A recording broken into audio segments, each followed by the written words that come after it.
Hello, how's it going today? Today I'm going to be reacting to my Olympic predictions, which, Lord, that was a freaking terrible video. The entire thing was out of focus, but I'm going to react to my predictions. I predicted that the final roster would be Alyssa Nair, Adriana Franch, Abby Dahlkemper, Becky Sauerbrunn, Crystal Dunn, Kelly O'Hara, Emily Sonnet, Tierna Davidson, Lindsay Horan, Julie Ertz, Sam Mewis, Rose Lavelle, Christy Mewis, Kristen Press, Carly Lloyd, Alex Morgan, Megan Rapinoe, and Tobin Heath. And I predicted that the alternates would be Alana Cook, Midge Purce, Katarina Macario, and Sophia Smith. So let's see if I was accurate. See, I don't think this is in focus either. But I have to turn autofocus off or else it'll like make clicking noises. That's not what we want. See, I think that's better. Okay, sorry about that. But now it's time to check. I haven't checked all day. I accidentally went on Instagram and saw that one person made it, but I already assumed she would be there. So, it's okay. Let's search it up. I'm excited!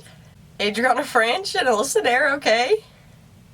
Abby Dahlkemper, Tierna Davidson, Crystal Dunn, Kelly O'Hara, Becky Sauerbrunn, Emily Sonnet, Julie Ertz, Lindsay Horan, Rose Lavelle, Christy Mewis, Sam Mewis, Tobin Heath, Carly Lloyd, Alex Morgan, Kristen Press, Megan Rapinoe. Well, I got it all right! Damn! Who's he bringing as alternates? What? 4 alternate players. Jane Campbell. Oh, how did I not put Jane Campbell as an alternate? Okay, sorry, that's so stupid. Duh. Pfft. Casey Kruger, Katarina Macario, and Lynn Williams. Was Casey even called up to this last camp? God, it's so odd, dude. So, I've given it some time to digest the roster, and I'm a little surprised. Obviously, the 18 I picked, like I said, I gave it a lot of thought. But the alternates, I did not give it a lot of thought, to be honest. And you can clearly see by my predictions, they were shit. Let's be real. They were bad. But, it was 5 a.m. when I finally got it uploaded. And I was like, they'll understand. Like, it's fine. I think that's probably what I'm going to talk about the most, at least for this section, is the alternates. So they were listed as Jane Campbell, Casey Kruger, Katarina Macario, and Lynn Williams. Katarina Macario, again, I'm not surprised. Lynn Williams, again, I'm not surprised. I think I would have rather seen Midge Purce, but I co-decided she was coming. That's fine. Now, the one player who I'm so confused on why she is an alternate is Casey Kruger. Now, I get it. It's an alternate. They're not going to play, most likely. But this doesn't mean you don't come with and get experience. I would have replaced Lynn with Smith, and I would have replaced Kruger with Purce. And then, you would have a pretty young alternate. But I just don't get why Casey Kruger was called up. She used to be called Casey Short. She got married. So if that's like a little confusion, that's what happened. But I'm shocked. She wasn't called up to the January camp of 2021. She wasn't called up to the 21 She Believes Cup, but Alana Cook had to pull out of it due to COVID things. And so then she was called up in replace of Alana Cook. She wasn't called up for the international friendlies in France and Sweden. And then she wasn't called up for the summer series either. So how is she just suddenly on the roster? I don't get it.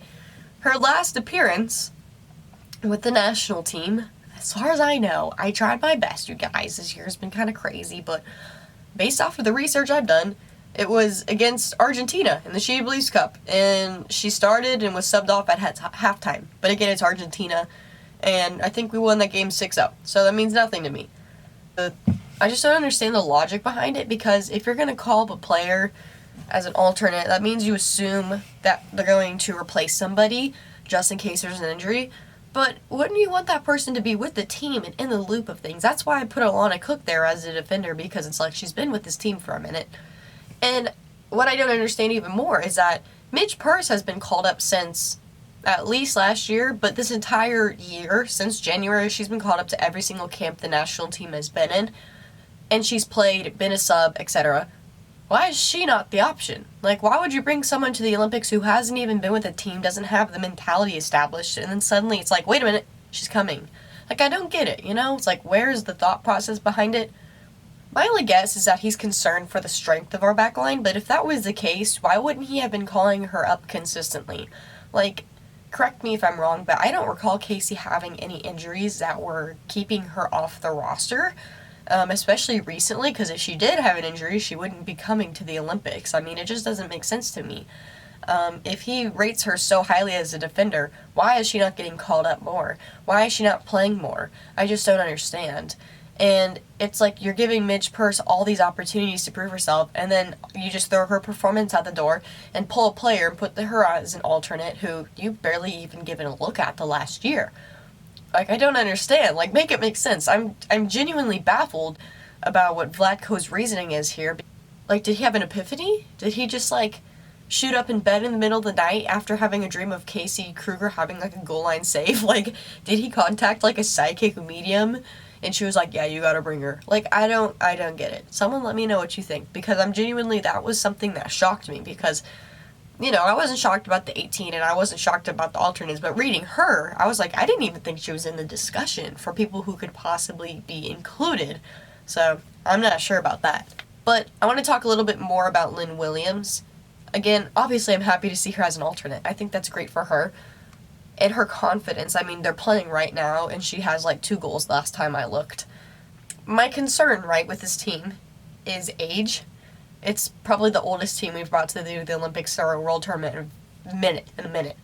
I think the average age on the team is, like, 30.8 years. I'll put it on the screen because I can't recall off the top of my head, but she's 28 years old, which is not old at all, especially in the soccer world, but my point is that if he's bringing her as an alternate, that means he sees potential in her going forward, right? Because the alternate is to get experience. He brought Macario for experience. He brought Campbell for experience.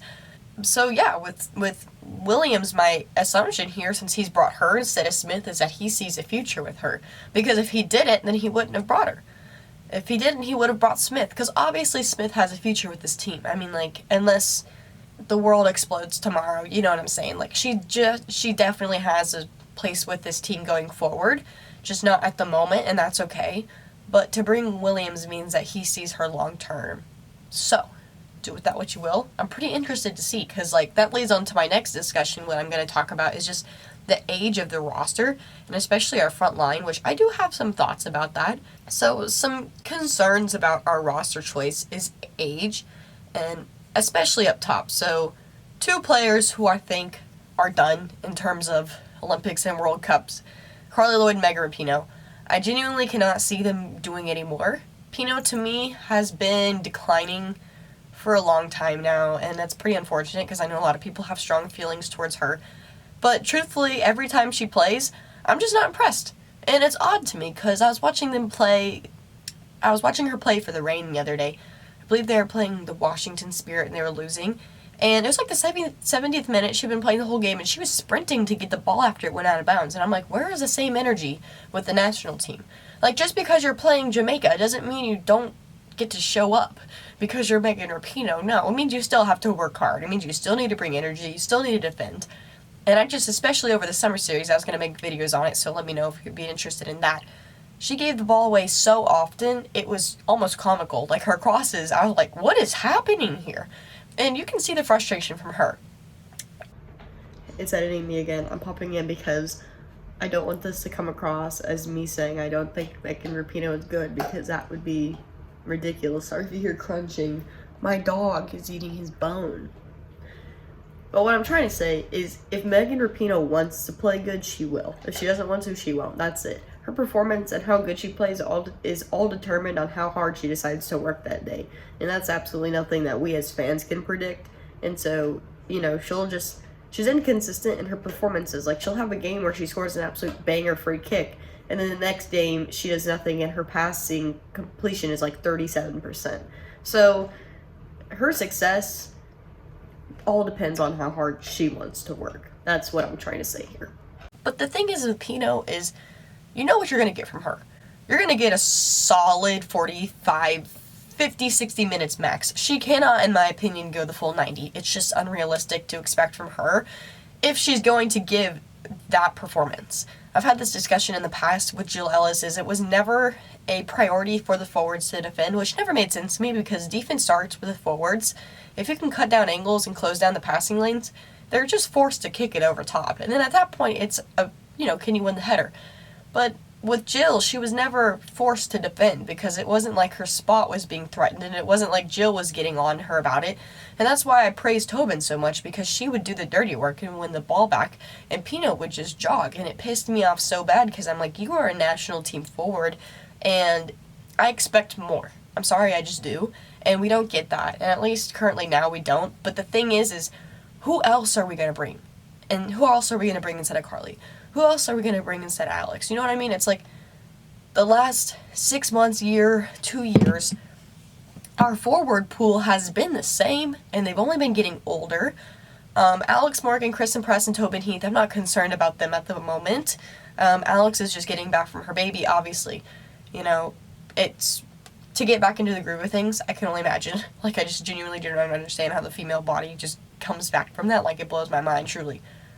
But the muscle memory never goes away. So she'll get there. Press is phenomenal. There's no argument you can make against her not being here, truly. And Tobin, again, we have no idea. So our team also has lots of experience. I think it's what you want to see. Not a single player on the roster, the 18-player roster. They have at least 20 appearances for the team, which is, again, phenomenal because they all have experience, and it's not just throwing them out there and hoping for the best. And I think that's fine, but I've seen a lot of criticism about the next generation of players, and at the moment, I'm not concerned for that. But the second the Olympics is over, I think it's time for new beginnings, and you gotta start calling up players. And last thing I wanted to discuss in terms of concerns is the Ashlyn and Allie debacle. I feel bad for them, truly, but I think once they decided they knew they were gonna have their baby, I mean, like, it's tough. It's truly tough. Like, I imagine she and Vlatko, they sat down and had to have that discussion, like, listen, I can't guarantee you a spot. And truthfully, I don't think they needed to be on the roster. Ashlyn, I think, is probably done with this team, truthfully, because we have younger goalkeepers coming up. She's probably going to retire soon. Same with Allie. There's just not room for them, and there's not a need for them, too. So, like, you know, Casey Kruger, she's the alternate. I couldn't imagine either of them being on the roster, and I think it's one of those things where you can't just call up one of them and not call up both of them. So, not sure. So, my final thoughts going into this tournament is we know how our players perform, and I think the success of this team lies on the front three. That's it. We know how our defense is. We know how our midfield is. It's interesting because you saw the way Megan Rapinoe and Carly and Alex and Kristen all came out against Sweden this year. They came out with firepower and great crosses and energy, right? And then you see them come out in the summer series and it's like, well, where's our front line? Like, where's the creativity? Where's the, combination? It just wasn't there. And I think a lot of that has to do with the fact that, first of all, one's a friendly against Sweden, one's a friendly against Nigeria. Like, they're two completely different sides. One's before the Olympics, and one is to prove yourself. So, they're two different games, and so I think going into it, they probably had different plans and expectations. But at the end of the day, in the Olympics, we know what our players can give us. And if they're not going to come out with that intensity, then we're not going to win. That's it. And I think, to piggyback on that point, if Carly and Pino can't perform, then, we can't rely on Alex, Tobin, and Kristen to be our front three forwards the entire tournament because that's not how it works. And same, like, if Alex can't perform, if Kristen can't perform, if Tobin can't perform, we're screwed. And at that point, we're then reliant on our attacking midfielders in Rose Lavelle, Sam Mewis, and Lindsay Horan to try to create attacking moments. And so I think in the later games, when legs are tired, we'll really be focused on them to be great playmakers as well. But, again, we know what our team can do. We know what our players can do. And at the end of the day, I'm truly not concerned. If they want to win this tournament, they will. That's it. The culture with the women's national team is just success and winning and resilience, and that's it. So if they want to win this truly, they will. They'll go get it done. And I think especially because a lot of these players were on the 2016 roster, that they have a chip on their shoulder from that early exit, and they have something to prove. And so I think that makes us even more dangerous because we want to prove the talent that we do have. Yeah, it'll be an interesting tournament. I'm excited. I'm looking forward to it.